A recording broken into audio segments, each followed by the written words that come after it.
আমরা চেয়েছিলাম একটা প্রকৃত সংস্কার এই সরকার থেকে প্রত্যাশা, কিন্তু সম্পূর্ণরূপে আমরা ব্যর্থ।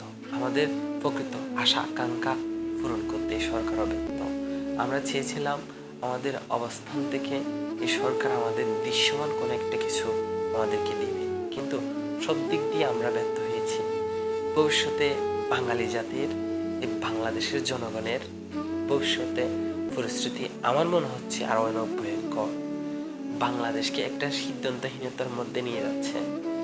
বাংলাদেশের প্রকৃত গার্ডিয়ান, বাংলাদেশের প্রকৃত জনগণের পক্ষে কথা বলার মধ্যে কেউ নাই। সবাই স্বার্থ উদ্ধারের জন্য, পকেট ভর্তি করার জন্য রাজনীতি করছে। প্রকৃত পক্ষে, ন্যায় পক্ষে, অন্যায়ের বিরুদ্ধে, মুসলিমের পক্ষে, দুর্বলের বল, অসহায় সহায়, রোগীর সেবক, এরকম নেতা দোকান অনেক মুশকিল। সবাই মুখে বলে এক, কাজে করে আরেক। সবাই মনের ভিতরে যেটা প্রকাশ করে তার ভিন্নটা। এটা হচ্ছে বর্তমান প্রেক্ষাপট। চলমান, চলছে গাড়ি, চলবে, এরকম